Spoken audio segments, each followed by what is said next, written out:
Merci Pascal. Voilà, nous avions donc prévu de commencer en musique puisqu'on va parler de musique et de Béla Bartók.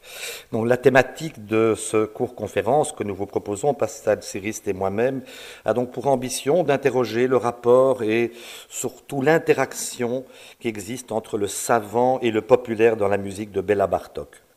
Vaste sujet qui va nous conduire à vous faire découvrir, redécouvrir sans doute pour certains, les musiques populaires hongroises, mais aussi roumaines ou de Yougoslavie, ainsi que celles des Balkans plus largement.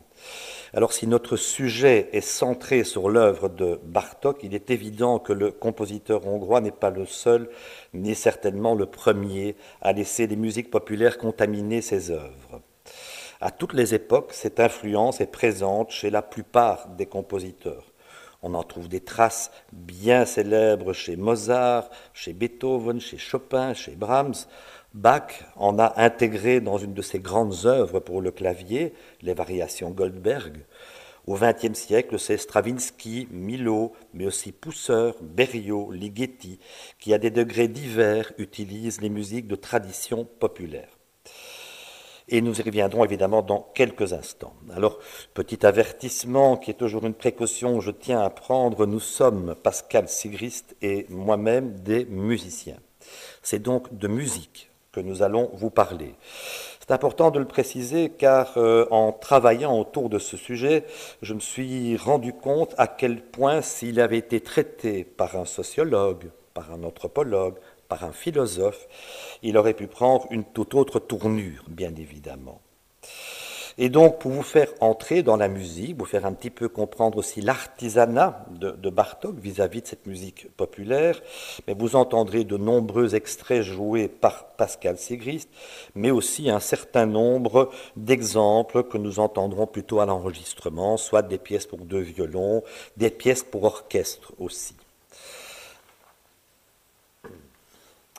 Alors, notre contribution d'aujourd'hui va s'organiser en plusieurs mouvements. Le premier mouvement sera d'interroger ce que c'est que la musique populaire, au-delà même de la musique de Béla Bartók.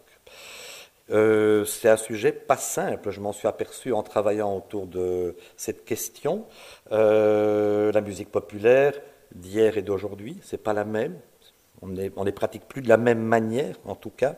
Dans cette introduction au premier mouvement, nous montrerons aussi des références aux musiques populaires dans la musique savante occidentale, et entre autres chez Bach ou chez Mozart.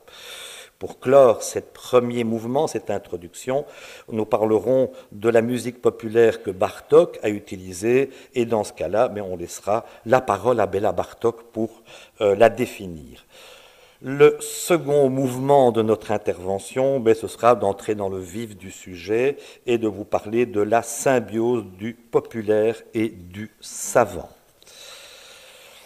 Alors, ce deuxième mouvement comportera globalement 4 chapitres, si vous voulez. Alors, le premier, c'est de voir un petit peu comment Bartók va utiliser ces chansons récoltées et en faire, on peut dire, une simple transcription. Ça veut dire que l'ensemble des parties qu'il a rajoutées sont relativement secondaires. Bartók dit d'ailleurs lui-même « L'essentiel est l'air paysan, ce joyau serti dans sa monture ». Le deuxième chapitre nous conduira à voir comment Bartók commence à placer un certain nombre de choses qui sont plutôt de l'ordre de la musique savante. Donc la partie instrumentale prend plus de place et la mélodie est entourée de parties composées. Donc il y a une espèce d'interaction entre le populaire et la musique savante. L'harmonisation et l'arrangement en plus général de la mélodie incluent des éléments de musique savante. Troisième partie de cette analyse, les airs populaires deviennent une matière première dans un contexte compositionnel plus élaboré. Et là, Bartók nous dit « L'air populaire est une sorte d'exergue secondaire, l'essentiel étant ce qui l'entoure et le soutient. » Il ajoute « Ce qui importe toujours, c'est que l'enveloppe dont nous habillons la mélodie soit assortie, qu'elle soit en harmonie avec son caractère et ses particularités musicales, apparentes ou cachées. En d'autres termes, que la mélodie et ses annexes donnent l'impression d'une unité indissociable. Et enfin, la quatrième partie de la partie plus analytique, ce sera de voir quelques exemples de libre utilisation des éléments rythmiques et mélodiques inspirés par la musique populaire. Aborder les paramètres musicaux, ou en tout cas la syntaxe, va nous amener à parler un tout petit peu des échelles musicales que Bartók utilise, et c'est une des raisons pour lesquelles il s'est tourné vers ces musiques. Parler du rythme, c'est difficile de parler de la musique de Bartók sans parler du rythme. Et puis nous parlerons aussi un tout petit peu des formes musicales. Et enfin, le troisième mouvement, le final, ce sera le moment plus du concert où Pascal Sigrist vous jouera les improvisations sur des chansons paysannes hongroises, opus 20, qui date de 1920. Donc voilà pour notre menu. Alors, attaquons tout de suite le premier mouvement, populaire. Alors, je me suis quand même d'abord interrogé sur savoir ce qu'on entendait par populaire. Je dis ce qu'on entend, c'est ce que on en dit en général, et j'ai été récolté 2-3 petites définitions dans certains dictionnaires. En voilà quelques-unes. Relatif au peuple. Je vous donne un exemple. Consultation populaire. Qui appartient à la couche de la population qui est la moins instruite ou qui se consacre principalement au travail manuel. Je donne comme exemple classe populaire, langue populaire, coutume populaire, français populaire. Il y a dans pas mal de définitions un côté péjoratif. Autre manière de le définir, qui est connu et apprécié par le plus grand nombre, par le grand public. Un orateur populaire, une chanson populaire. Le Larousse nous dit, en linguistique historique, se dit par opposition à savant, c'est moi qui souligne, par opposition à savant, d'une forme qui résulte d'une évolution phonétique et non d'un emprunt. Par exemple, livré, qui vient du latin liberare, est une forme populaire, alors que libéré est une forme dite savante.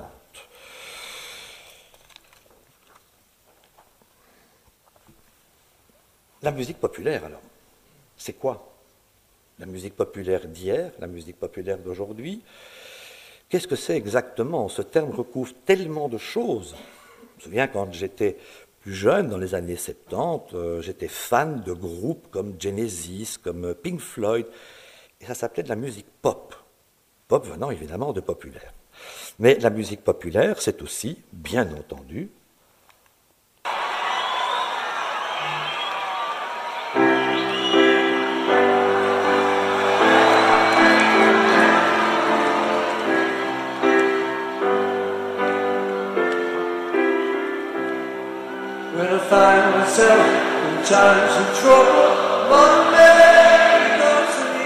tellement populaire que tout le public chante cette chanson.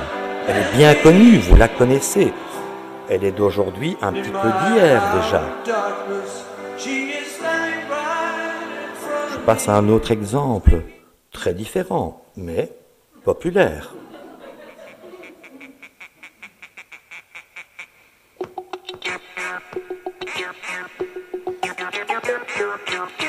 C'est la danse des canards qui, en sortant de la mare, se secouent le bas des reins et font coin coin. Je ne vais pas la laisser passer plus longuement, mais il est clair que vous la connaissez. Vous ne l'écoutez pas habituellement, cette musique, j'imagine, mais vous la connaissez. Donc, ce sont vraiment des airs populaires. C'est ce que j'appelle la musique populaire d'aujourd'hui. Et j'aurais pu prendre beaucoup plus d'exemples. Alors, je me suis quand même posé la question de savoir comment un certain nombre de mes collègues ou des amis musiciens, mélomanes, pouvaient définir en fait la musique populaire d'aujourd'hui. Et voilà quelques-unes des réponses. Alors, comme on aura un petit temps de discussion tout à l'heure, à la fin de notre parcours, on va peut-être revenir sur ces définitions, ou cette manière de décrire la musique populaire venant de ses collègues et confrères. Beaucoup m'ont dit c'est de la musique légère ou de variété. Ce sont des termes qui restent encore, c'est la musique légère, c'est formidable. Moi, quand j'étais jeune et que je pratiquais ces musiques légères, il y a de mes professeurs qui me regardaient parfois d'un air en disant enfin, c'est pas possible de faire de la musique comme ça. Hein. Variété est un terme qui revient souvent aussi. S'adresse à un large public, ben oui, ça, effectivement, on l'a entendu. Langage simple, voire même simpliste. Et, à mon sens, quand on écoute les chansons des Beatles, on est devant des choses simples, très belle, simple. La danse des canards est peut-être un tout petit peu plus simpliste. Musique à la mode, oui. Musique éphémère. Certains vont dire, c'est de la musique éphémère. Alors, musique éphémère, oui, si on écoute un certain nombre d'observateurs, et je me souviens d'une conférence de Baricot qui parlait de la musique, de l'histoire de la musique, du futur de l'histoire de la musique, en tout cas de ce que l'histoire de la musique retiendrait du XXe siècle. Il est, lui, convaincu que du XXe siècle, on n'aura retenu que Bob Dylan et les Beatles. Voilà, c'est son avis, évidemment. Ça, c'est revenu à de très nombreuses reprises, hein. Vous pouvez l'imaginer. Musique médiatisée, marketing, et de fait, on sait combien d'exemples de musique populaire d'aujourd'hui sont de pure fabrication. Des morceaux courts, oui, très souvent des morceaux courts, liés au divertissement, à la danse. Voilà quelques-unes des choses que mes collègues m'ont proposées comme définition de la musique populaire d'aujourd'hui. J'ai continué ma petite enquête en leur demandant, et la musique populaire d'hier alors? Ils m'ont dit, mais ça c'est pas de la musique populaire, c'est de la musique traditionnelle ou folklorique. Ben, nous voilà devant une autre manière de considérer les choses. Et puis un ami tout récemment me disait, oui, on parlait de la musique des pygmées, hein, des polyphonies de pygmées. Alors on s'est dit, mais c'est quoi, c'est de la musique traditionnelle? C'est quand même solidement savant comme conception. Donc, ce sont des choses qui ne sont pas si simples que ça à cataloguer, fort heureusement d'ailleurs. Musique plus savante, j'ai entendu souvent pour la musique populaire d'hier. Texte plus élaboré avec un sens caché. Alors, on y reviendra à cette idée de texte plus élaboré, qui ne se démode pas, de tradition orale, c'est important ça, me semble-t-il. Hein. Ce sont des textes, évidemment, liés anonymes, liés à la vie sociale. Hein. Ça peut être à la danse, fêter un mariage, fêter la récolte, etc.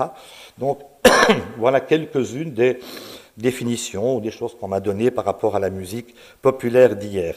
Et, je vous l'ai dit, musique traditionnelle, musique folklorique, donc là, ça devient très compliqué, c'est très large. Je me suis dit, mais dans les musiques populaires d'hier que nous connaissons bien, comme par exemple « À vous dirai-je maman », c'est vraiment une vieille chanson populaire. Comme par exemple « il court, le furet », ou encore « Au clair de la lune ». Ben voilà des chansons traditionnelles. Et ces chansons traditionnelles sont toujours chantées. Ça fait, pour certaines, très anciennes. On les apprend toujours aux petits-enfants à l'école, et on les apprend à nos enfants à la maison. C'est toujours très amusant d'apprendre ces chansons. Puis quand on les regarde d'un peu plus près, on se dit pourquoi, évidemment, ces chansons sont toujours chantées, pourquoi elles sont toujours aussi présentes. Alors il y a certes une qualité de construction mélodique, etc., mais peut-être qu'il y a autre chose qui contribue à leur succès. Alors, il court, le furet était un air très très à la mode entre 1710 et 1720 pendant la Régence. Vous connaissez tous cette chanson, il court, le furet du bois mesdames. On peut se poser la question pourquoi il parle de mesdames dans ce cas-là. Il court, le furet du bois joli. Il est passé par ici, il repassera par là. En réalité, cette chanson qu'on apprend à nos petits-enfants est une contrepétrie. Je vous laisse imaginer la contrepétrie par rapport au premier vers.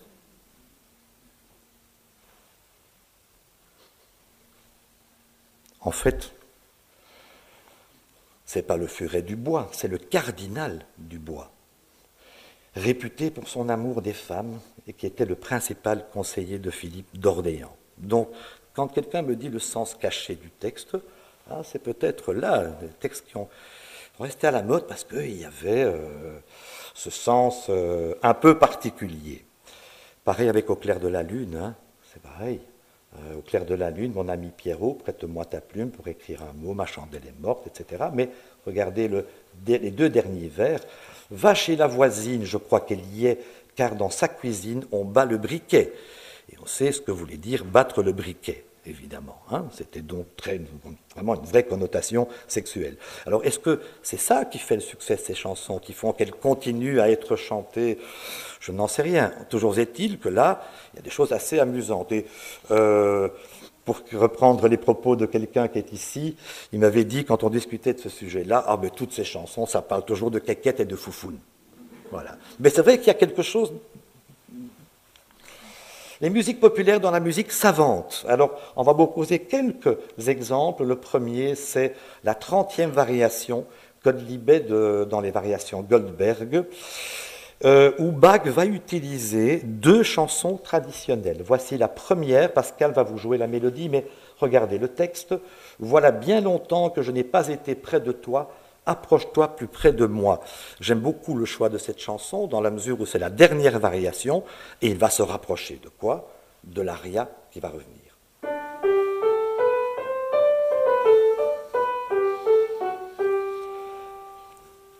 Et dans cette même variation, il y a une deuxième idée musicale que je vous fais écouter à l'enregistrement.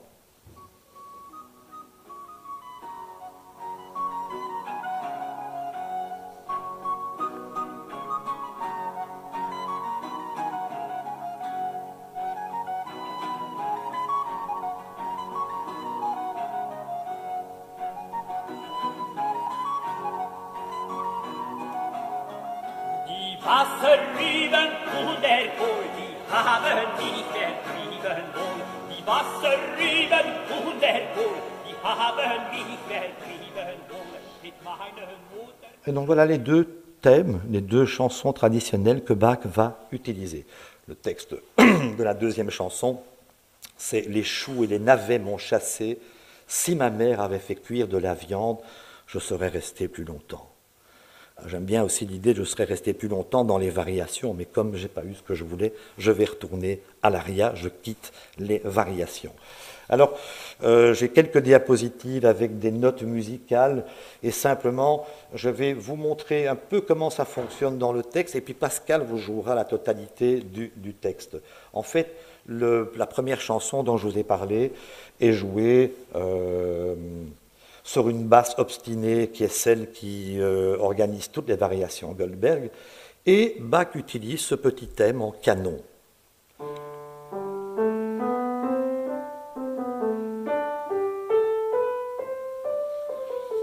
Et vient se greffer la deuxième chanson.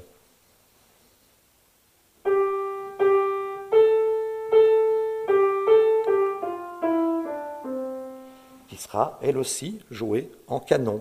Et en fait,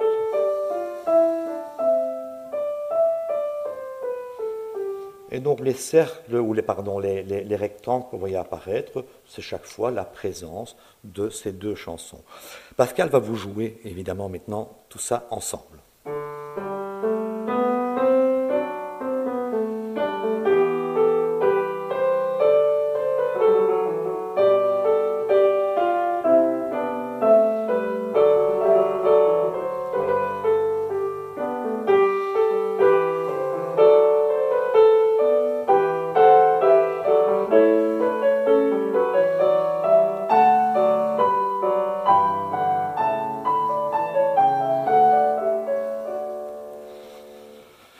Voilà, là pour le coup, évidemment, comme on le verra dans certaines choses chez Bartók, c'est une belle fusion du savant et du populaire. Je pense que si je ne vous avais pas dit « Ah, ce sont des chansons traditionnelles que Bach utilise », je ne pense pas que vous y auriez songé nécessairement. Elles sont complètement intégrées dans le contexte.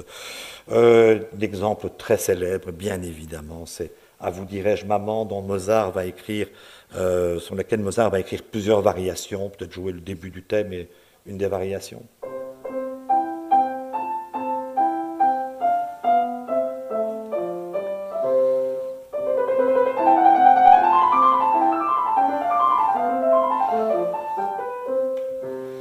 Le fait d'écrire des variations sur un thème, c'est évidemment de la musique savante, autour d'un thème populaire.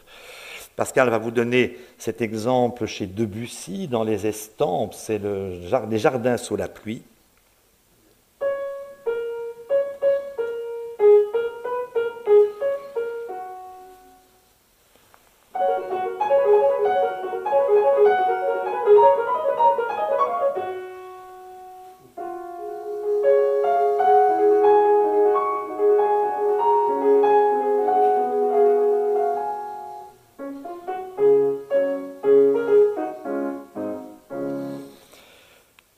Stravinsky, dont on sait que la plupart des thématiques du Sacre du Printemps sont empruntées à des traditions populaires.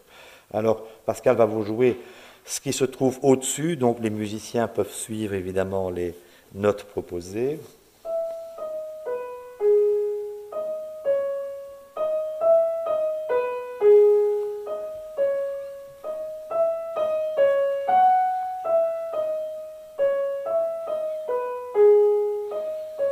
Et qui donnera le thème d'introduction du Sacre du Printemps dans la première partie.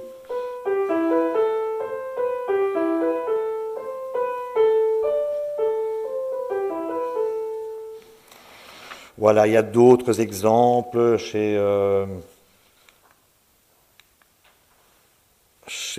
Stravinsky, il y a dans Petrouchka, un thème aussi que Pascal va vous faire entendre.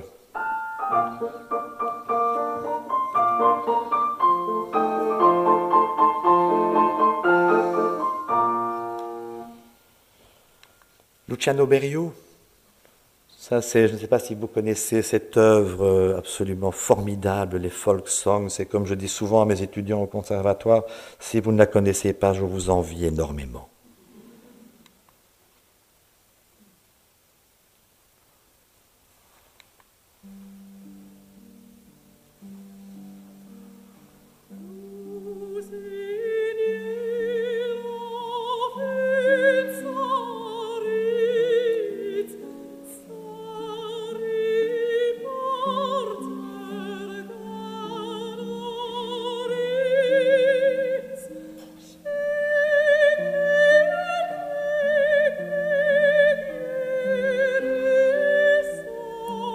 J'ai du mal à interrompre, mais je vais la laisser là. Mélodie arménienne absolument formidable. Et là, l'attitude de Berio, c'est de dire, un peu ce qu'on verra avec les premières pièces chez Bartók dont on vous parlera, je laisse faire la mélodie. L'accompagnement est d'une grande simplicité, je laisse cette mélodie se déployer. Il y a aussi bien évidemment des compositeurs qui vont faire des références aux musiques populaires sans pour autant emprunter des thèmes. Un exemple très rapidement chez Stravinsky, c'est dans les 3 pièces pour quatuor à cordes.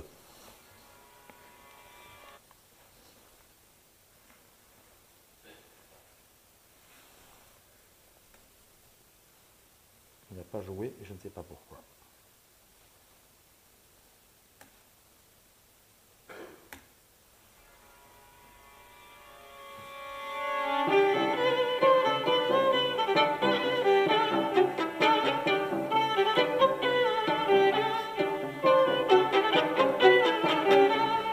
C'est même plus que simplement la thématique composée, c'est le timbre, c'est toute une série de choses qui font allusion à la musique populaire.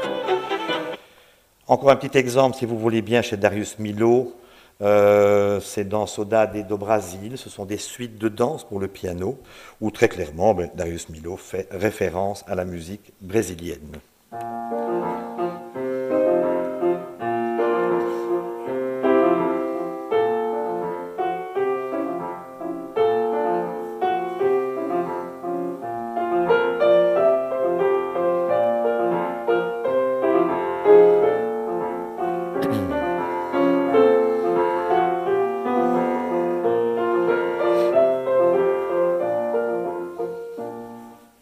Voilà, c'est dire si on trouve d'innombrables exemples, on pourrait passer toute une séance à ne faire que montrer ces manières dont les compositeurs dits savants ont intégré des musiques populaires dans leurs œuvres.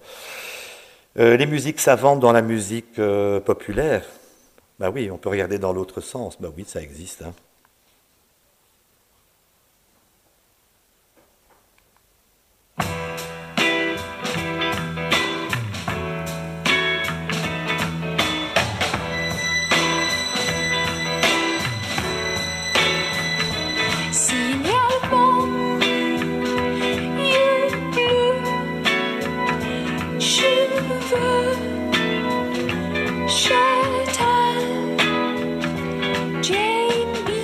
Donc c'est bien sûr un des préludes de Chopin avec Jane Birkin et sa voix inoubliable et Gainsbourg qui a évidemment arrangé, Gainsbourg l'ayant fait à plusieurs reprises. Alors tous ces exemples, et vous allez peut-être nous dire alors, mais pourquoi Bartók? Pourquoi Bartók et quelle musique populaire? Si j'ai pris le temps de parler de la musique populaire de manière plus générale, parce que ça va avoir une incidence évidemment sur la manière dont on va parler de la musique que Bartók a choisie. Pourquoi Bartók? Déjà parce qu'il y a un aspect récurrent chez lui. C'est quelque chose qui est permanent dans son œuvre. Je vais vous passer une diapositive, enfin même 3 diapositives, qui ne sont pas destinées à être lues, mais simplement à être vues globalement. C'est son catalogue à partir de 1906. Tout ce qui est en rouge, c'est ce qui fait explicitement référence à de la musique populaire. C'est quand même impressionnant.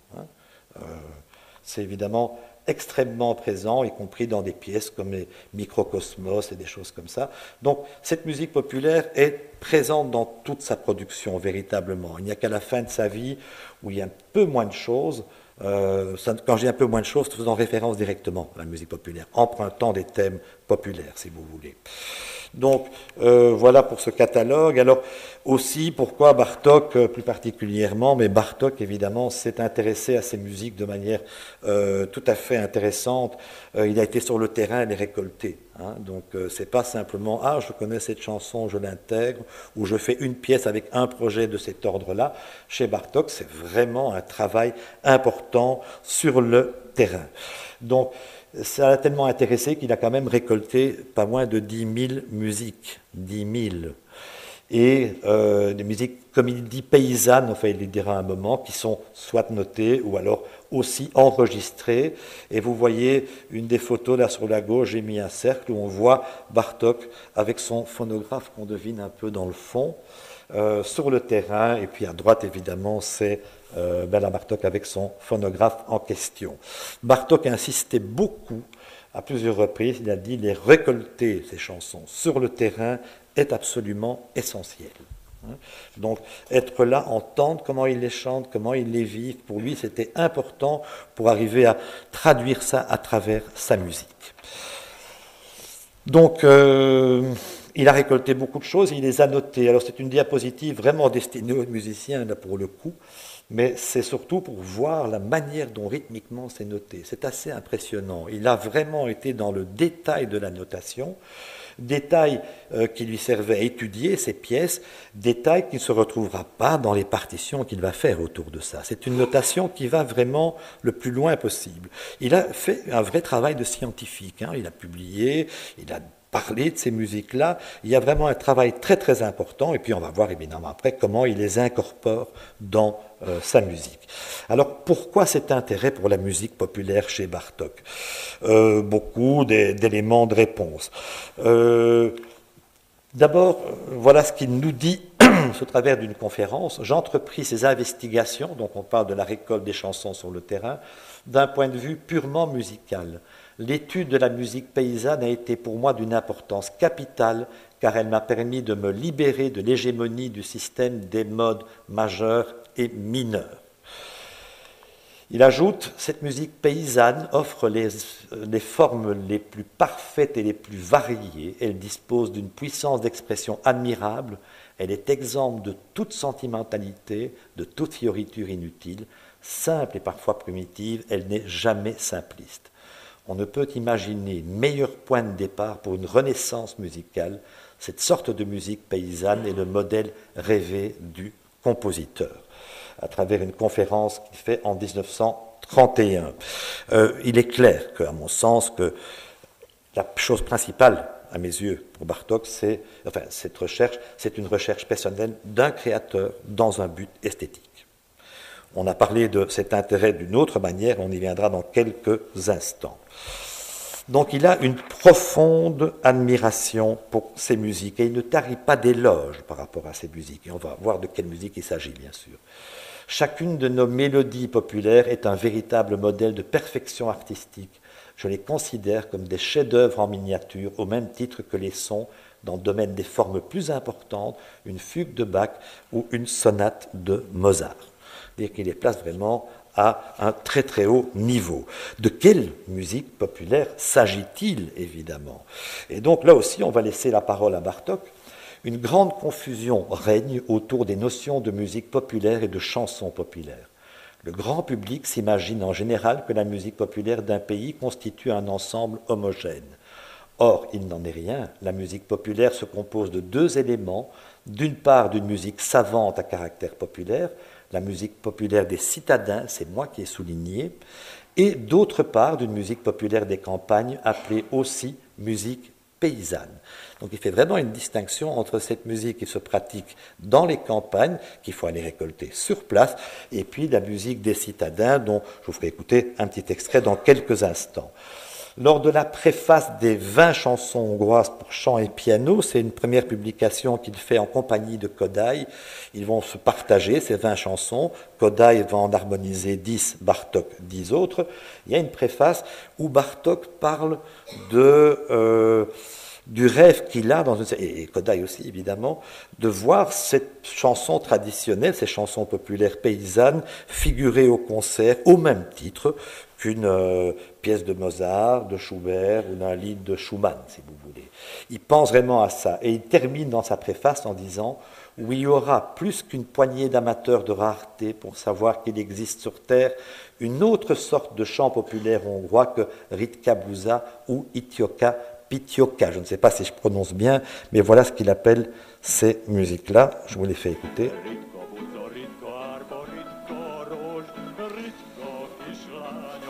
J'ai pas vraiment beaucoup de volume.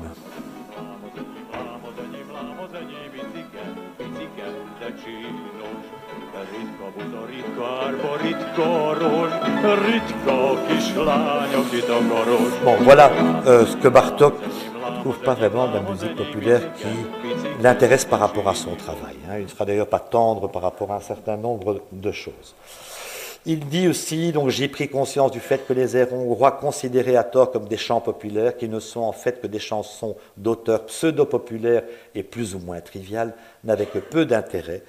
Et en 1905, j'ai entrepris des recherches sur la musique paysanne hongroise, jusque-là totalement inconnue. Dans ce travail, j'ai eu la chance, et Pierre Bartholomé l'a rappelé tout à l'heure, j'ai eu la chance immense de trouver un excellent collaborateur musical en la personne de Zoltán Kodály, qui, avec un instinct et un discernement exceptionnel, m'a donné des indications et des conseils inestimables dans tous les domaines de la musique. Donc en fait, le champ des musiques qu'elle il va s'intéresser, c'est bien ces musiques paysannes, comme il dit. Alors il y a une question évidemment parce qu'on lit parfois et on se dit tiens, est-ce que cette attitude, surtout après la Première Guerre mondiale, la musique hongroise, est-ce que c'est pas une attitude nationaliste en fait? J'y crois qu'à moitié. Je pense que peut-être que cette manière de revendiquer la musique hongroise avec force a pu faire penser au nationalisme. Peut-être c'était une attitude que Bartók avait vis-à-vis du pouvoir, évidemment. C'est pas impossible. En tout cas, c'est tout sauf un nationaliste au sens où on l'entend malheureusement aujourd'hui. Et c'était bien plus un humaniste pour preuve aussi. Je crois qu'il a été travaillé, récolter des musiques, et même plus qu'en Hongrie, en Roumanie, en Afrique du Nord, etc. C'est quelqu'un qui était extraordinairement ouvert, qui s'intéressait à ces cultures, qui apprenait leur langue. Je crois que Bartók parlait 7 ou 8 langues, pour être vraiment au plus proche de la récolte de ces chansons. Avant d'entrer dans le deuxième mouvement, au vif du sujet, 2 ouvrages qui pourraient vous intéresser. Celui-ci qui date de 1968, qui n'est pas récent, mais qui est un très très bel ouvrage, qui est une contribution, c'est un collectif avec des textes de Kodály, Hélène Weil et autres. Très très très bon. Il y a aussi l'autobiographie de Bartók, il y a toute une série de conférences qui sont transcrites. Et puis ce deuxième ouvrage publié en 2008, qui lui est une mine extraordinaire, Vera Lampert, qui a fait un catalogue en quelque sorte qui reprend les différentes chansons populaires que Bartók a utilisées dans chacune des œuvres. C'est absolument remarquable, ça s'accompagne d'un CD avec des enregistrements que Bartók a pu faire sur le terrain et on en écoutera quelques-uns dans quelques instants. Juste avant d'entrer dans le vif du sujet de la musique, voilà une carte où vous avez les lignes vertes, je crois que vous les voyez assez bien, qui montrent les limites de la monarchie austro-hongroise, et après, évidemment, les frontières telles qu'elles ont été dessinées après le traité de Trianon. Et donc, voilà la région, globalement, dans laquelle Bartók a beaucoup récolté de chansons. Entrons, si vous voulez bien, dans le deuxième mouvement et dans le vif du sujet, de la musique en tout cas. Donc, premier chapitre, la simple transcription des parties instrumentales rajoutées est secondaire. Donc, je vous rappelle, Bartók disait « L'essentiel est l'air paysan, ce joyau serti dans sa monture ». Voilà un exemple extrait des 20 chansons dont je vous ai parlé tout à l'heure, 10 par Bartók, 10 par Kodály. Et ces chansons ont des textes, évidemment. Alors, je vous donne le texte ici, et on va écouter la chanson dans quelques instants, celle enregistrée sur le terrain par Bartók. C'est très, très émouvant, je trouve, d'entendre ça.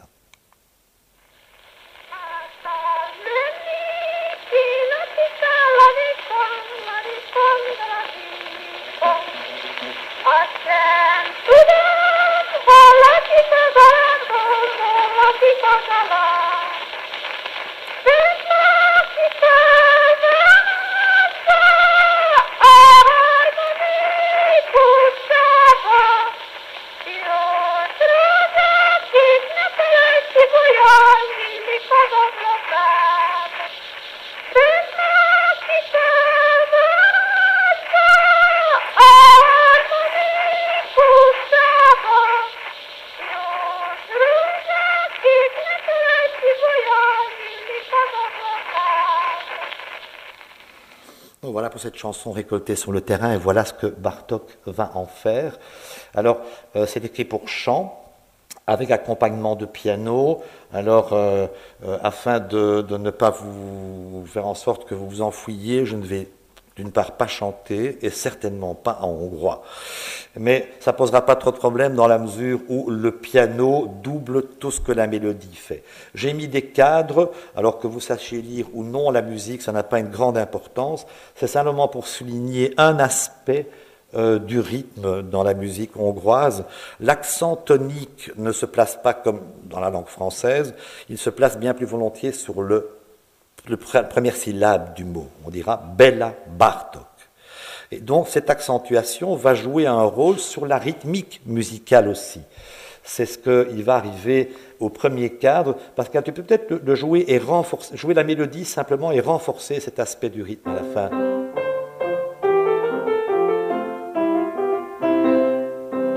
Ce padam, pam, ce rebondissement, c'est vraiment dû à l'accent qu'on trouve dans la langue. Et donc, ça arrive à de très nombreuses reprises dans les textes. J'en ai épinglé quelques-unes de ces formules rythmiques. Pascal va vous jouer maintenant la totalité de cette pièce.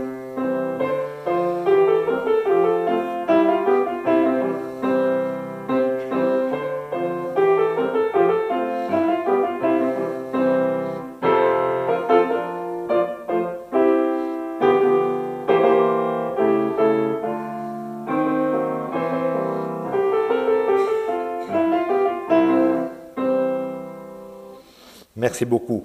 Donc, cette mélodie est vraiment intégrale, hein. L'accompagnement est très raisonnable, avec une simple harmonisation très joliment faite, mais sans vraiment d'aspect compositionnel important. Un deuxième exemple de cette première catégorie, c'est dans un microcosmos. Alors, le microcosmos, ce sont des pièces pour le piano destinées à étudier le clavier. Il y a 6 cahiers, et c'est très, très progressif. Et donc, beaucoup des mélodies du microcosmos sont empruntées aux chansons populaires. Celle-ci, c'est la chanson du renard, dont le texte dit « Chez moi, j'ai des cornichons, renards les aiment, nous savons, attends, je te guetterai, en prison, je te mettrai. » Donc voilà la musique, et là aussi, quelques petits cadres, parce qu'on retrouve les mêmes caractéristiques rythmiques que celles que je vous ai décrites avant.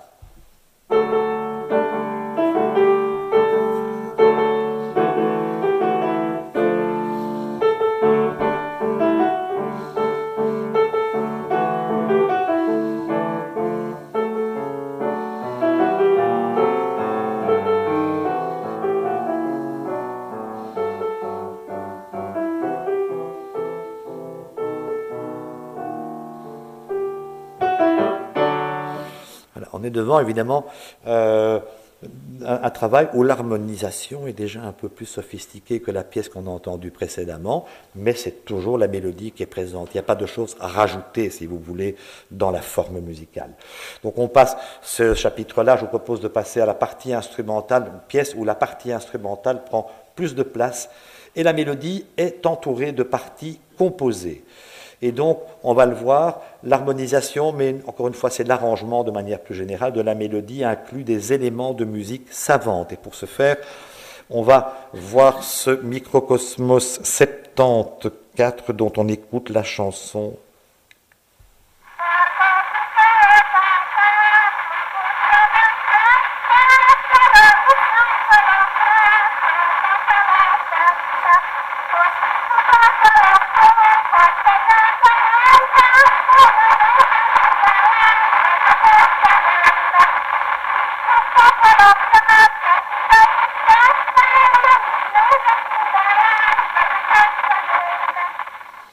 Voilà, on a entendu 3 fois la chanson répétée, elle s'enchaîne à chaque fois.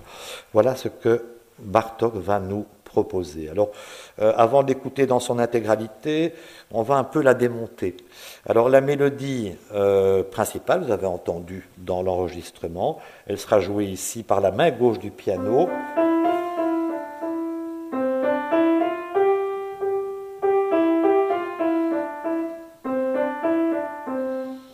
Voilà, on la reconnaît bien. Et je demande à Pascal de vous jouer ça avec son accompagnement qui se trouve par-dessus.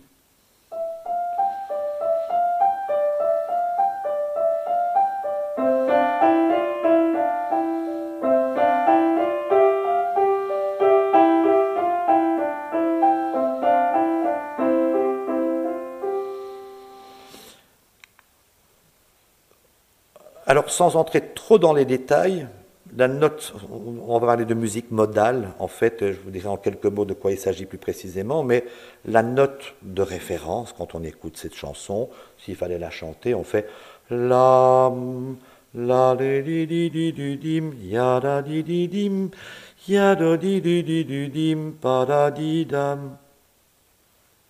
Vous l'entendez, hein? Vous l'attendez. Elle est centrée autour d'un son. Bartók va présenter une seconde fois sa mélodie à la main droite et l'accompagnement passe à la main gauche.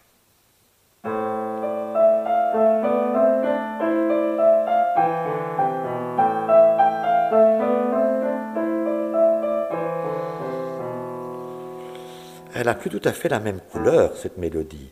L'accompagnement va polariser une autre note et on va passer dans un autre mode, le mode de La. Et donc, cette même mélodie, vous l'entendez plus tout à fait de la même manière parce que son paysage a changé. Bartók va nous proposer une troisième fois cette chanson, et là, l'accompagnement va encore être modifié.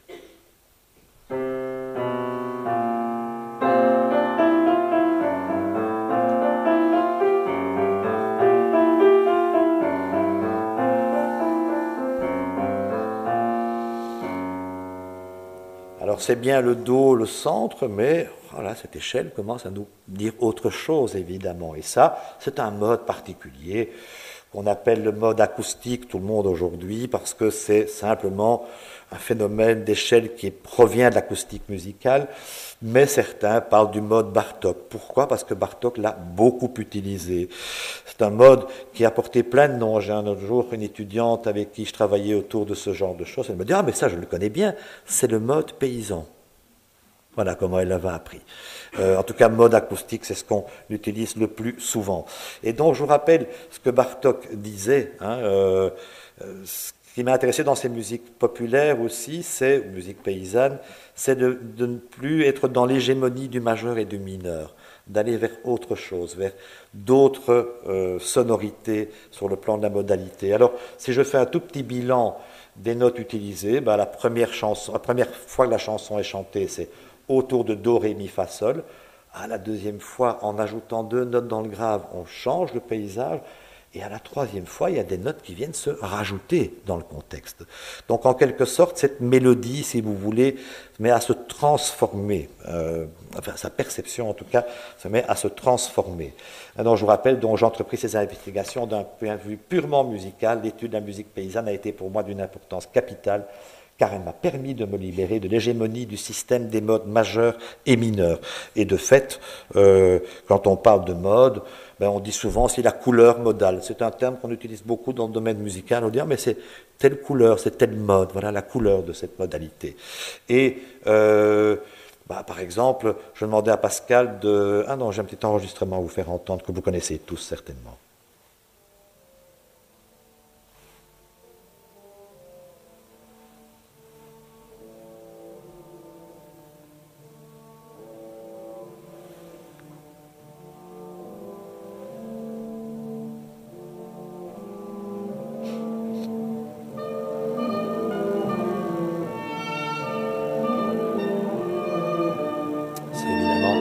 Célèbre chanson du frère Jacques, dans la première symphonie de Mahler, et on dit tiens, elle ne sonne pas tout à fait comme la version originale, évidemment, qu'on connaît. Elle est dans un mode mineur, donc ça change sa couleur, son caractère. Voilà, je vais passer cet exemple-là, mais Pascal pourrait par exemple vous jouer cette même mélodie de frère Jacques en changeant encore un peu les modes.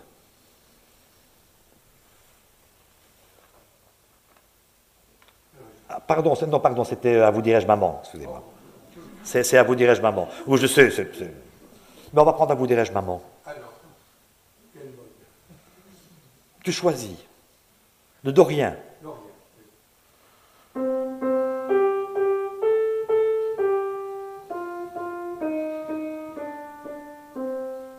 Un petit phrygien. Excusez-nous, hein.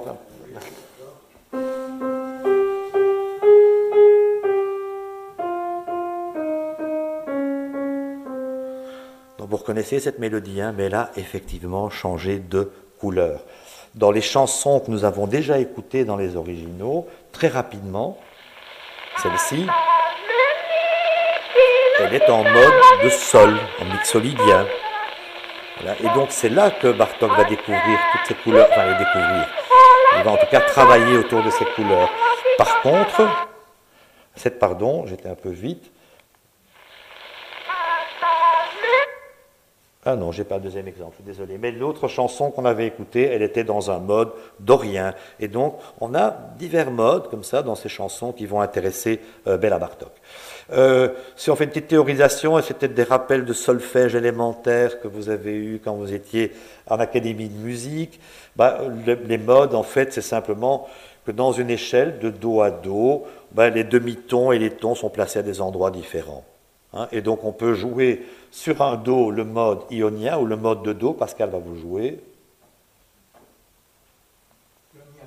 Oui, le mode de do. Ah, le même mode en partant, toujours d'un do, pardon, en partant d'un do, le mode dorien. Et le phrygien. Hein. Et l'acoustique.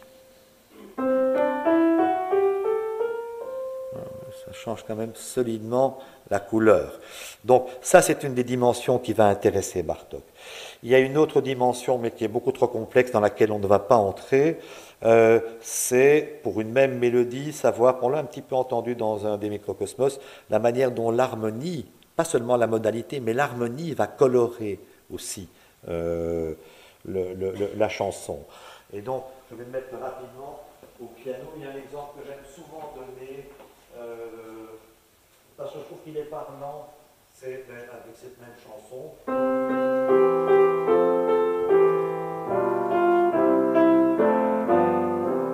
vais la faire passer au titre de quelque chose de radicalement différent et vous allez avoir l'impression que c'est une autre mélodie.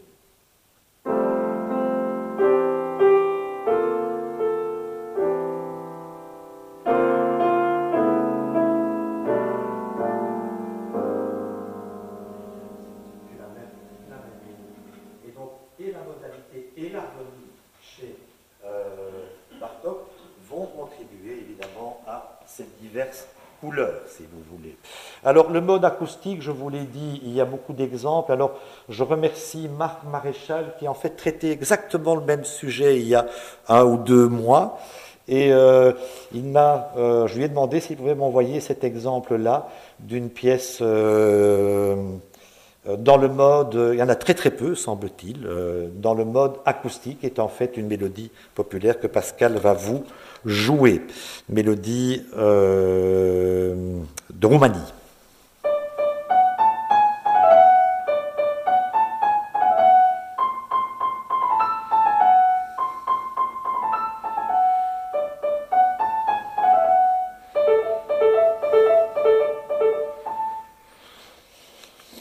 Mode acoustique que Bartók aime particulièrement et dans les grandes œuvres savantes. Alors vous connaissez peut-être cette célèbre œuvre, la musique pour cordes, percussions et célesta, qui commence parce qu'elle va vous jouer le début de ce qu'on entend au tout début du premier mouvement dans cette œuvre.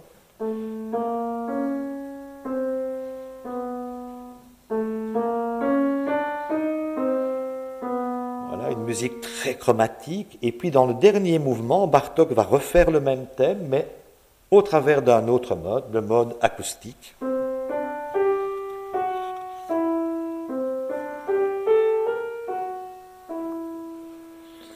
Donc il y a vraiment une couleur liée à cette idée de la modalité.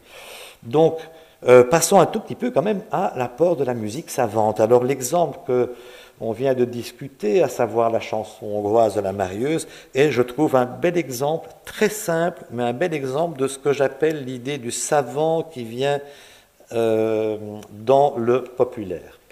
Alors, premier exemple d'écriture, pour le coup, savante, c'est l'idée, les cadres, mais vous allez les entendre évidemment, c'est l'idée de faire un accompagnement où la deuxième voix fait une imitation canonique de la première voix.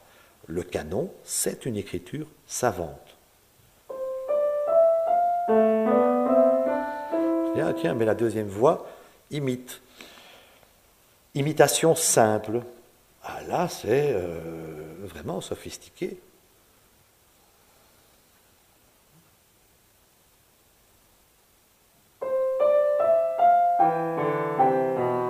Vous avez entendu, la main gauche qui imite, elle va dans l'autre sens. C'est ce qu'on appelle une imitation en renversement. C'est simple comme traitement, mais c'est de l'écriture savante. Bartók va écrire un accompagnement pour commencer. L'accompagnement se met en marche, et puis d'où vient cet accompagnement? C'est encore une démarche de compositeur savant, c'est de dire, c'est le cadre bleu, je prends une petite partie de ma chanson et je m'en sers pour faire l'accompagnement. Ça, ce sont vraiment des traitements savants. De la même manière, on a fini la première fois la chanson, Bartók, c'est le cercle que vous voyez apparaître, fait une transition. La deuxième fois, à la fin de la deuxième présentation, il fait une autre transition qui amène un élément dissonant. Et à la fin, en fait, il va nous dire, la chanson fait do, ré, mi, ré, do, do, elle est finie. Non, il va faire encore un tout petit élément pour faire une petite coda. Ça, c'est composé. Ce n'est pas simplement la chanson qui défile, mais il reprend des éléments et Pascal va vous jouer la totalité de ce microcosmos.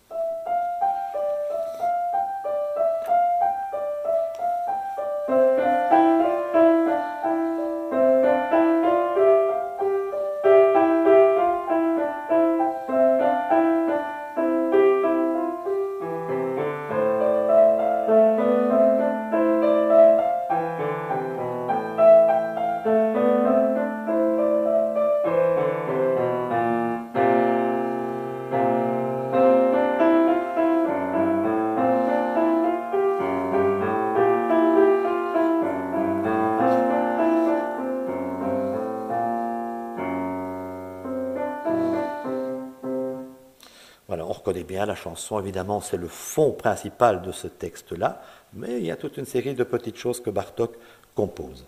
L'exemple suivant, c'est pour aller chaque fois un petit peu plus loin dans le traitement, évidemment, c'est des variations, c'est le titre d'ailleurs, variations sur un air populaire de Hongrie dont le texte dit « Je voudrais labourer, conduire 6 bœufs, si mon bien-aimé venait pour tenir la charrue ».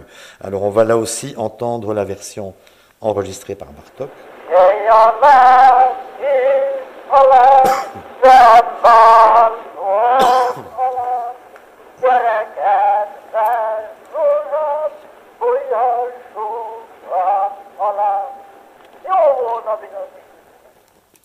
Je suis incapable de savoir ce qu'il vous dit à la fin. Mais, ça a l'air de bien se terminer, sa chanson, en tout cas. Alors, ce que vous venez d'entendre chanter, Pascal va vous jouer. Avant ça, je vous montre simplement, c'est pour comprendre ce que je vais vous montrer après. Cette chanson a des points d'appui qui sont là et que Pascal va peut-être, même si musicalement ce n'est pas la chose la plus pertinente à faire, mais renforcer.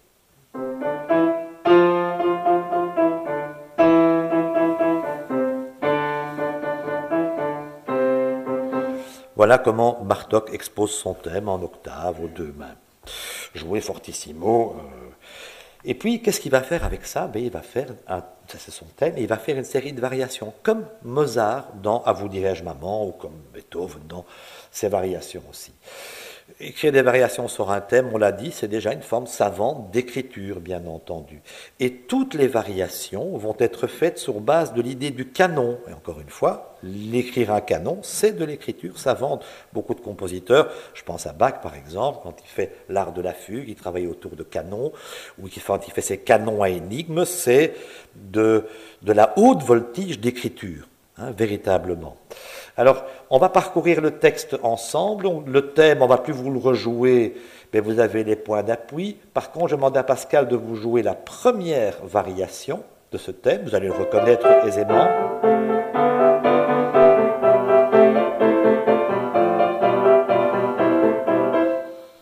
En canon. On reconnaît bien cette thématique et tous les points d'appui sont bien présents. Puis il écrit une deuxième variation. Ah, celle-là, évidemment, elle va déjà s'éloigner un tout petit peu.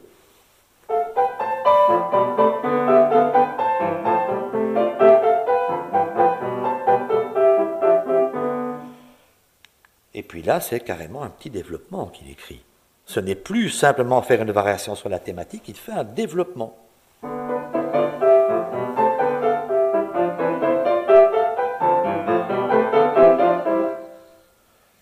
Qui va le mener au seuil de la troisième variation. Alors, dans les variations classiques, souvent, vous avez une variation plus lente, une variation mineure pour contraster.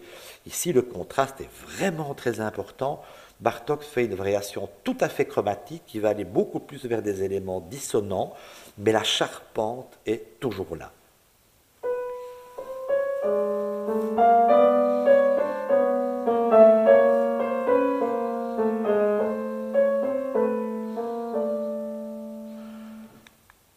Et une petite transition composée.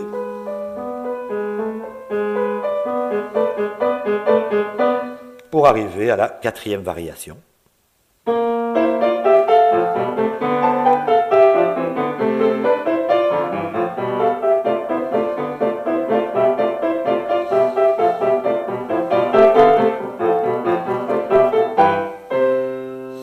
Voilà, Pascal est allé au-delà et on a une coda pour terminer. Donc là, on est vraiment devant une écriture nettement plus savante.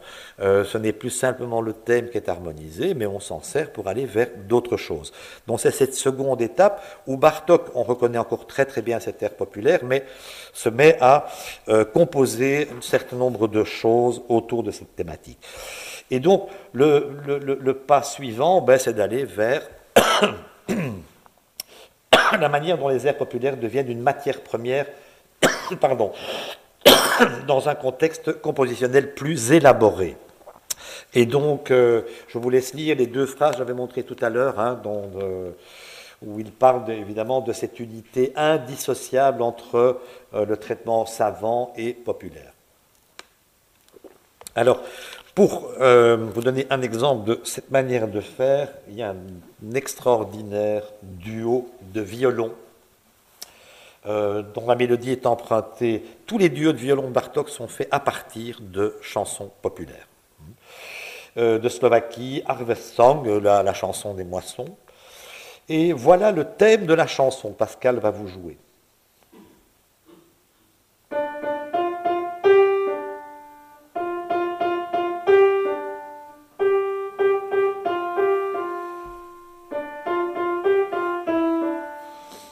Voilà ce dont il va se servir pour faire tout son duo. Alors, c'est 4 notes, hein, rien d'autre. C'est une toute petite échelle. Ré, mi, fa, sol. Alors voilà la partition complète, et on va commencer par écouter ce qu'il fait avec la chanson en question. Vous voyez mon cadre qui apparaît, ce qui laisse évidemment supposer que ce qui se trouve au-dessus, qui va commencer la pièce, n'est pas la chanson. Et voilà comment il va présenter la première présentation de cette chanson. Il va la faire en canon, mais un canon un peu plus particulier que les précédents. Pascal va vous jouer.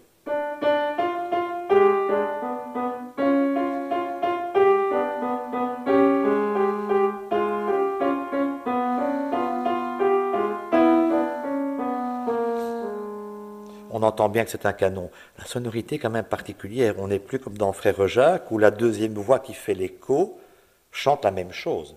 C'est la même mélodie, mais elle ne part pas du même son. Il y a ce qu'on appelle, on dit, une transposition en musique. Et la transposition que Bartók a choisie nous conduit à des sonorités un peu plus dissonantes, manifestement. Deuxième, donc c'est un canon à distance de 2 temps. Voilà, c'est la longueur avant que le canon ne se mette en marche. Et le canon, c'est ce qu'on appelle par définition une imitation stricte. Voilà la deuxième présentation de la chanson, c'est le second violon qui va commencer et l'écho se fait par le deuxième violon, par le premier violon.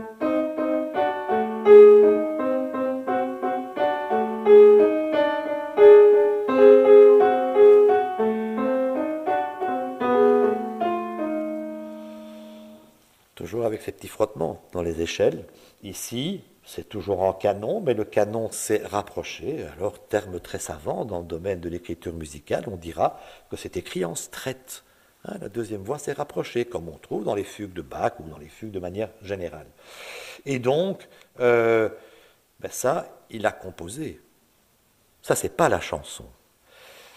Comment c'est écrit, cette partie-là? Alors, je vais me permettre de mettre à nouveau ces petits cadres. En fait, c'est tout à fait inspiré de l'idée du canon de la chanson, et vous allez entendre, Pascal va vous jouer ces premières lignes.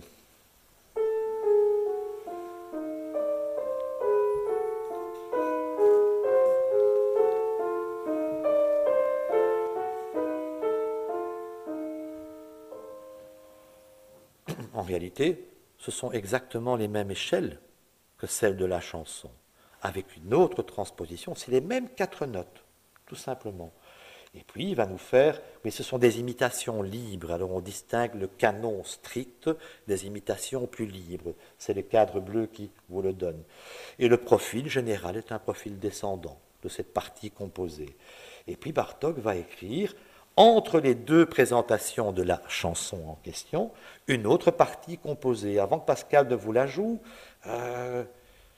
imitation libre, en renversement. Et de fait, il y a un truc assez amusant, c'est que tout ce qui était descendant est devenu montant.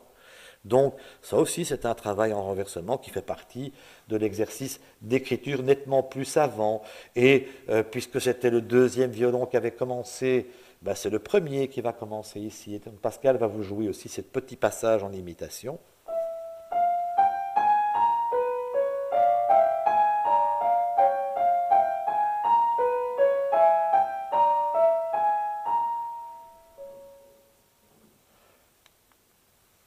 Profil plutôt ascendant, et puis il va terminer de cette manière-là.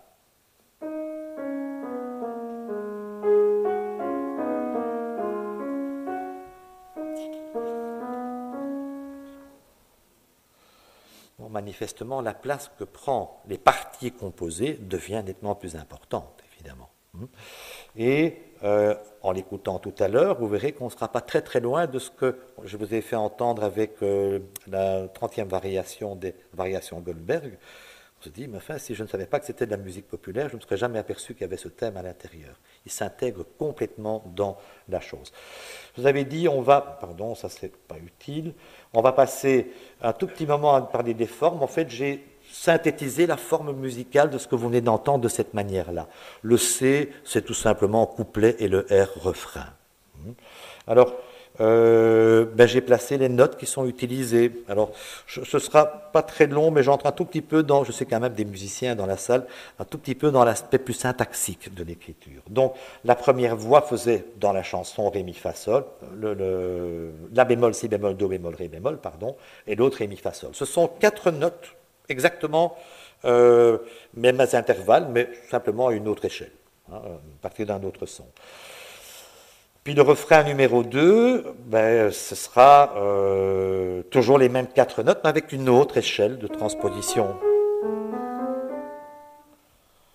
Et puis il va écrire le couplet 1. Ah oui, tiens, mais à partir des mêmes notes que le refrain 2. Et puis le couplet numéro 2, lui, bah, c'est encore les mêmes 4 notes, toujours à partir d'une autre note encore. Donc en fait, la matière première, c'est simplement ces 4 petits sons qui passent au crible de différentes transpositions. Puis la fin va se terminer de manière un peu plus particulière, mais je ne vais pas montrer ça maintenant. En fait, en musique, peut-être que vous avez un souvenir de ça, on a appris, quand on commence à étudier l'harmonie, et même le solfège, on dit, il y a la tonique. Et puis il y a ces 2 acolytes, pour reprendre Kundera, qui parle merveilleusement bien de la musique tonale, et il dit, mais les autres acolytes, c'est quoi? Dans la tradition, c'est la sous-dominante et la dominante. Et c'est vrai, ce sont les grands piliers de la musique tonale. Et en fait, ce que Bartók fait, dans une certaine mesure, c'est de dire, et on va y revenir, je prends cette modalité, mais les piliers sur lesquels je fonde cette écriture, ce sont les piliers appartenant à la musique tonale. Autre tableau pour simplement montrer que chaque fois qu'on a ces 2 échelles superposées, enfin cette même échelle en transposée, c'est toujours à la même distance. On dit en musique c'est un triton. Pour les musiciens, c'est une distance. Et elle est uniformisée dans toute la pièce. Mais moi, ce qui m'intéresse surtout dans cette affaire, c'est se dire, s'il veut bien passer, en fait, c'est bien 2 échelles l'une sur l'autre, mais notre oreille, elle entend la globalité. Et là, la globalité, ça donne une échelle qui donne un ton, un demi-ton, un ton, un demi-ton, un ton. C'est ce qu'on appelle l'échelle octophonique. Pas dans la musique populaire. Hein. Moi, je ne connais pas d'exemple, en tout cas, d'échelle octophonique dans la musique populaire. Et Bartók arrive à cette musique et ce mode beaucoup plus savant par le traitement des 2 petits modes issus de la musique traditionnelle. Ça, c'est pour le coup vraiment un traitement savant de l'écriture. Et voilà comment sonne cette pièce jouée par les violons.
Voilà une petite merveille, hein, ce duo de violon.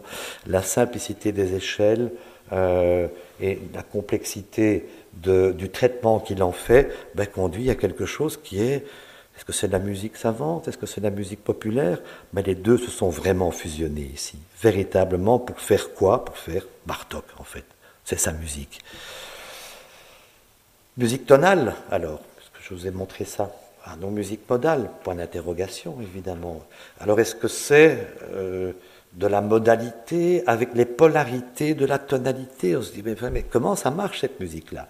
Et il y a, mais je ne vais pas entrer dans ce domaine-là maintenant, en tout cas, il y a un chercheur, Erno Lenneweis qui a fait une théorisation.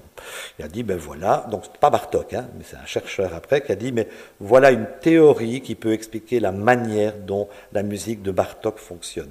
Et sa théorie tente à montrer, ce qui est assez juste là, c'est que Bartók, à travers des choses très simples de la modalité, tend, et donc de petites échelles, avec peu de sons, tend systématiquement vers des échelles avec plus de sons, tend du diatonisme, comme on dit, vers quelque chose de plus chromatique. C'est vraiment une chose qui se trouve de manière tout à fait récurrente dans la musique de Bartók. Et donc, je vais simplement sauter 2 petites diapositives pour ne pas vous donner cet aspect syntaxique. Par contre, à partir d'ici, Bartók est le dodécaphonisme, parce que c'est quelque chose dont on a parlé. Quand on parle de dodécaphonique, c'est l'idée d'utiliser tous les sons, les 12 sons. Alors, Bartók dit, il est vrai que pendant un certain temps, je me suis rapproché d'une musique d'une sorte de musique à 12 sons, mais même mes œuvres de cette période sont résolument fondées sur la tonalité. Il ne dit pas qu'elles sont tonales, il dit qu'elles sont fondées sur la tonalité. Et une des particularités de Bartók, c'est effectivement cette fusion de piliers qui appartiennent à la tonalité, à la tradition de la musique tonale, et en même temps cet apport des échelles qui le conduit vers autre chose. C'est dans une conférence de 1928 dont il parle de ça. Les 12 sons chez Bartók, c'est ce qu'il cherche à faire en sorte que les 12 sons aient une place hiérarchisée, si vous voulez. C'est de dire, ah, celui-là, il joue ce rôle-là, ce rôle-là, ce rôle-là. Évidemment, c'est une démarche radicalement différente de celle de Schoenberg, qui fait de la musique dodécaphonique, de 12 sons, mais dont Schoenberg dit c'est une méthode de composition avec 12 sons n'ayant de rapport qu'entre eux. Ce qui intéresse Bartók, c'est de dire j'ai mon total chromatique, mais je tiens à trouver une hiérarchie. Ils ont une place dans l'échafaudage. Et il y a une phrase de Bartók que j'ai reprise, bien évidemment, une musique populaire atonale est inconcevable. Voilà. Et donc, ça ne veut pas dire pour autant qu'on ne puisse pas aller vers quelque chose de plus dissonant, mais pas l'idée d'atonalité. C'est un sujet évidemment tout à fait intéressant, mais sans doute vaste et un peu complexe que pour y entrer dans le détail maintenant. Alors, arriver à utiliser tous les sons, ben Bartók le fait d'une autre manière encore, et Pascal Ségris va vous jouer un extrait. En fait, une autre manière d'utiliser total chromatique, c'est de dire au piano, une main joue sur les touches blanches et l'autre sur les touches noires. Mais c'est toujours une hiérarchie. Ça veut dire qu'une main joue dans une échelle et l'autre dans une autre échelle. Et le total donne bien les 12 sons, comme par exemple dans le début de cette 6e pièce que vous entendrez dans son intégralité tout à l'heure. Les cadres montrent la main droite, touche blanche, la main gauche, touche noire, et ça sonne comme vous allez l'entendre.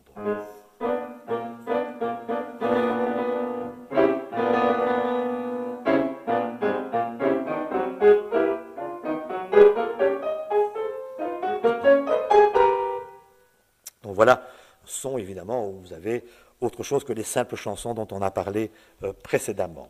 Alors, je regarde l'heure, ça va. On va parler un peu du rythme chez Bartók, on en a déjà dit un tout petit mot, mais il y a une chose qui est tout à fait récurrente dans sa musique et qui est toujours très très amusante, enfin plus qu'amusante d'ailleurs, c'est les rythmes qu'on appelle asymétriques. Alors on dit c'est les rythmes des Balkans, on entend souvent entendu, c'est les rythmes bulgares ou des Balkans. En réalité, les rythmes asymétriques, on les trouve aussi bien en Roumanie qu'en Bulgarie, qu'en Afrique du Nord, etc. Mais qu'est-ce que c'est qu'un rythme asymétrique? Alors, j'ai mis les symboles que vous connaissez pour les brèves et les longues. Alors, si dans notre musique, je dirais, dans les Mozart, vous avez entendu, si je fais une mesure en 2 temps, je vais faire 1, 2, 1, 2 de manière régulière. Quand on dit que c'est asymétrique, c'est qu'un des temps n'a pas tout à fait la même longueur que l'autre. Et le rapport, c'est 1, 2, 1, 2, 3, 1, 2, 1, 2, 3, 1, 2, 1, 2, 3, 1. Un Bulgare dira, Boyan Vodeničarov, formidable pianiste bulgare, était venu faire une conférence à l'Académie de Saint-Gilles sur la musique bulgare et sur ces rythmes-là, et il dit, mais ça c'est une mesure en 2 temps. 1, 2, simplement il y a un temps qui est plus long que l'autre. Exemple dans le Microcosmos 150.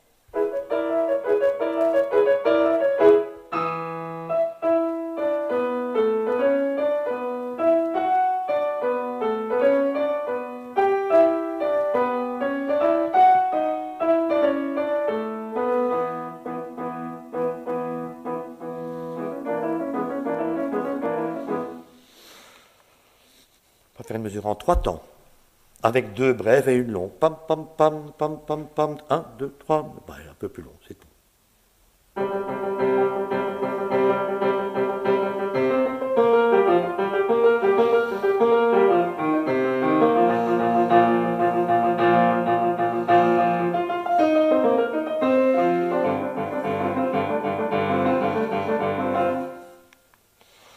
En voilà un autre, peut-être on va pas le jouer celui-là, mais on peut faire long, bref, long.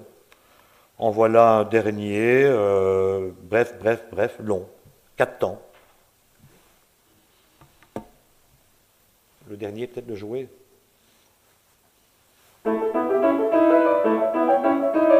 2, 3, 4, 1, 2, 3, 4.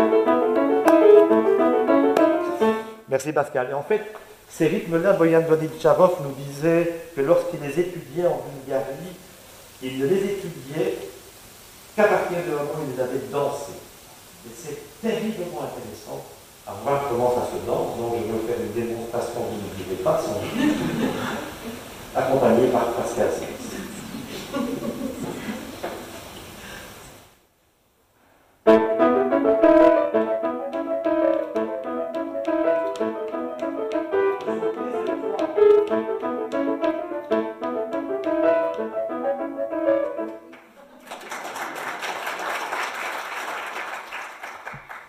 Mais j'ai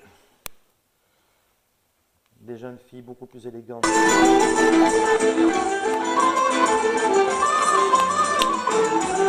va très très bien le pas sauter là.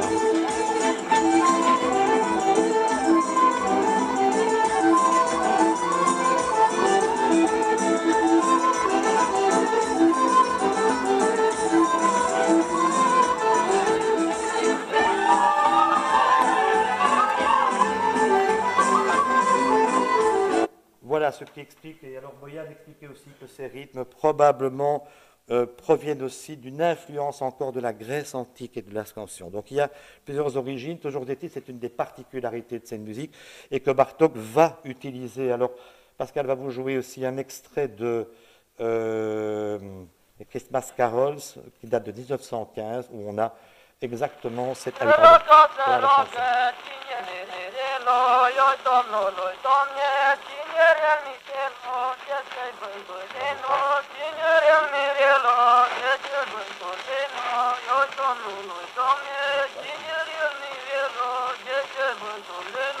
Voilà ce que Bartók en fait.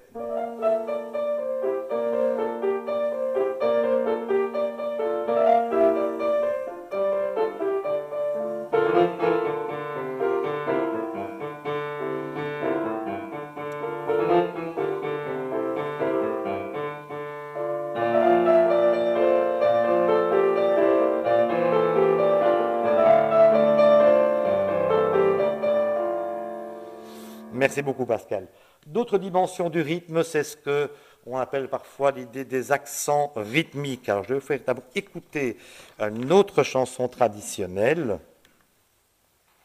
Limping Dance, la danse boiteuse, Hongrie. Voilà la mélodie enregistrée par Bartók.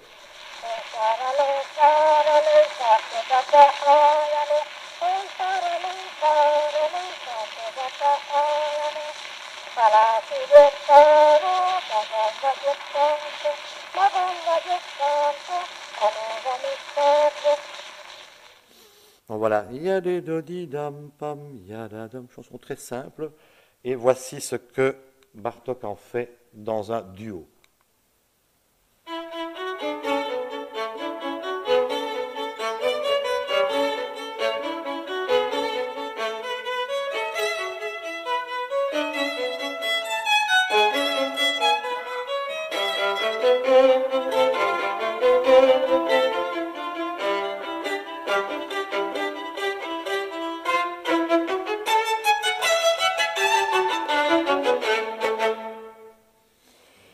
On entend bien cette mélodie qui fait jouée par le premier violon, mais le deuxième violon va faire des accents qu'il faut boiter un petit peu, si vous voulez. Et là, Marc Maréchal, lors de sa conférence, réfléchissez à cette possibilité de rapprocher cette accentuation qu'on peut trouver chez Bartók de ceci.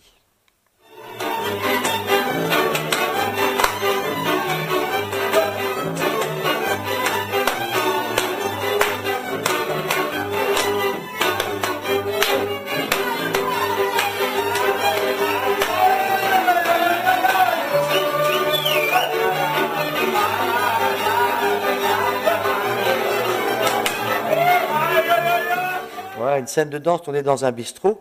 En fait, on sent cette régularité de la musique et on voit le soliste à un moment qui frappe évidemment et qui donne des accents. Donc peut-être que, en tout cas c'est ce que Marc avançait. Je remercie Marc Maréchal aussi de m'avoir donné cette vidéo. Il y en a une autre que je vous montre très rapidement. C'est très très virtuose dans le même genre.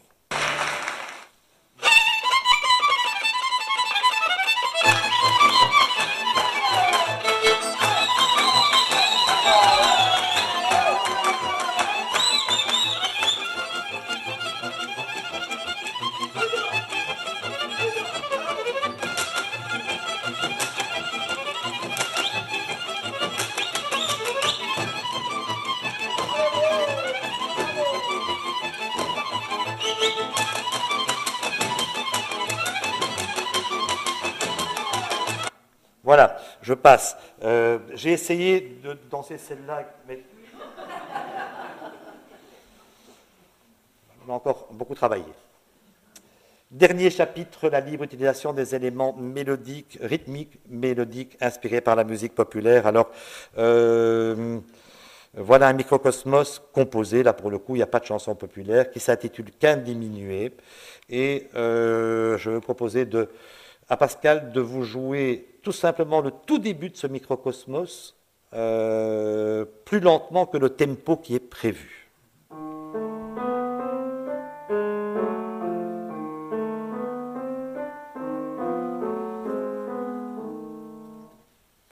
Quand on entend ce début, ça fait quand même très très fort référence à ce que on avait entendu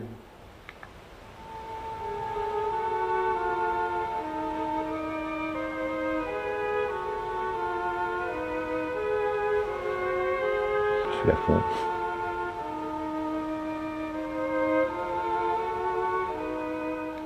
C'est le duo de violon de tout à l'heure. En fait, c'est exactement les mêmes transpositions, les mêmes échelles utilisées de 4 notes, là pour le coup dans une musique composée. On n'est plus dans une musique empruntée au folklore. C'est un assez bel exemple que je ne vais pas détailler ici, mais toute la pièce fonctionne de cette manière-là, avec toujours les 4 mêmes notes, mais donc comme je vous l'ai dit, on est vraiment devant une musique savante, avec toute une série de choses très élaborées dans cette pièce. J'ai déjà les passé. Je passe à la dia suivante, où on a un autre exemple de musique inspirée par la musique folklorique, mais qui n'est plus de la musique folklorique. En tout cas, c'est dans la suite opus 14 de 1918, c'est la 3e pièce, thème de caractère populaire, et puis une échelle octophonique à nouveau dans l'accompagnement, mais vous allez l'entendre, c'est toute la main gauche qui fait cet ostinato, en fait.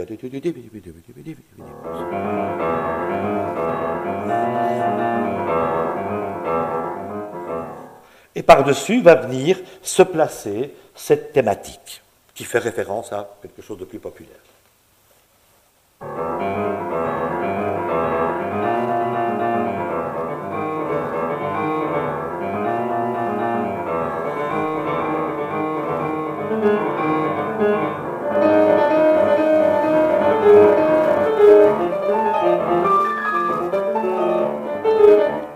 Formidablement rythmique, cette pièce. Et en fait, c'est les mêmes échelles que dans l'autre pièce que je vous avais fait entendre, 4 notes, sauf que la dernière n'est pas exprimée. Mais le thème, ré, mi, ré, la, ces 2 notes en plus qui viennent se greffer dans l'échelle globale, évidemment.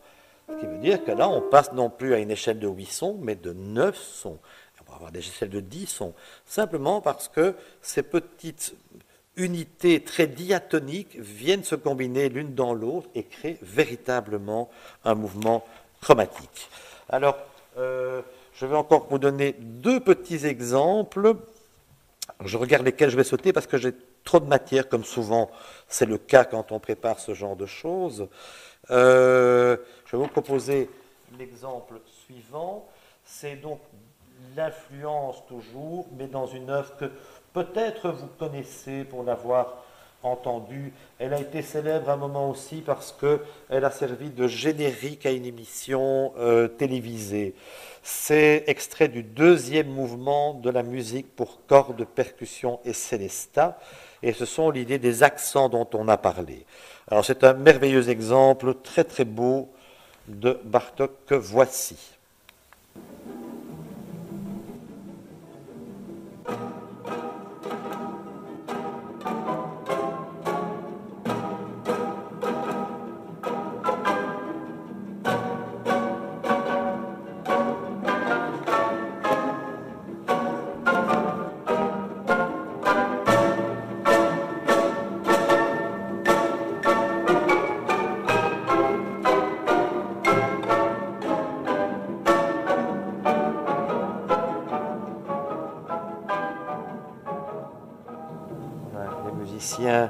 De jazz dirait, pas seulement d'ailleurs, dirait ça groove véritablement par les accentuations. Et alors on a simplement ce petit continuum derrière. Il y a vraiment une vie rythmique extraordinaire. Dernier exemple que je vous fais entendre, une pure merveille, parce que souvent on a tendance à penser, enfin j'ai souvent entendu ça, que les rythmes asymétriques, c'est formidable quand ça va vite. Et c'est vrai que très souvent, quand ça va très vite, c'est très excitant, évidemment. Mais on peut les trouver dans des mouvements plus lents. Et dans le concerto pour orchestre, quatrième mouvement, thème, vous allez entendre, d'influence populaire et un rythme asymétrique qui est proposé. Alors, je vous ai écrit sur la gauche le rythme, c'est 1, 1, 1, 1. Donc 1, 2, 3, 4. 1, 2, 3, 4. Et puis 1, 2, 3, 4. 1, 2, 1, 2. Voilà, c'est les brèves et les longs. Voilà comment ça va sonner dans la musique de Bartók.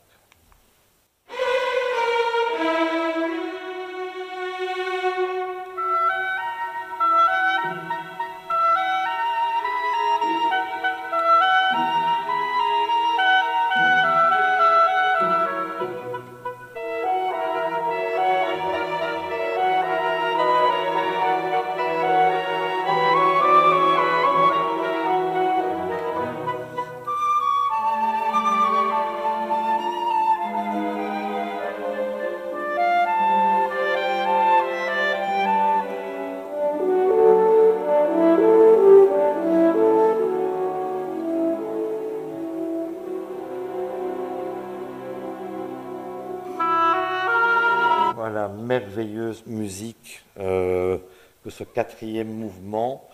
Et je terminerai avec cette petite phrase de Bartók, parce que certains ont pensé que, en fait, Boulez avait un tout petit peu évoqué ça lors d'une interview, de dire, en fait, un compositeur qui ne compose pas sa matière première, c'est un peu dommage, c'est un compositeur qui capitule quelque part. Et donc Bartók, là pour le coup, a tellement utilisé la matière première ailleurs. Bartók nous dit, beaucoup de gens croient que l'harmonisation, quand on dit harmonisation, c'est l'arrangement aussi, des mélodies populaires est une tâche relativement plus facile en tout cas que la composition sur un thème original. Le compositeur n'est-il pas déchargé de la partie de son travail qui est l'invention de thèmes nouveaux? Donc c'est ce que Boulez aurait dit. Cette conception est entièrement erronée. Manier des mélodies populaires est extrêmement difficile. J'oserais affirmer qu'il est plus difficile de travailler avec des airs populaires que de composer une œuvre originale de grande envergure. Il suffit de rappeler que toute mélodie étrangère déjà préexistante impose de lourdes contraintes au compositeur. C'est quoi les lourdes contraintes qu'il dit être imposées? C'est d'être au respect de ce texte-là, de se dire j'essaie de le comprendre le plus profondément pour le servir, même si il deviendra complètement intégré dans le texte musical. Voilà, je vous propose de passer au troisième et dernier mouvement. Pascal Sigrid qui va vous jouer ses improvisations sur des chansons paysannes hongroises. Et pour ma part, je vous remercie de votre attention.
Thank you.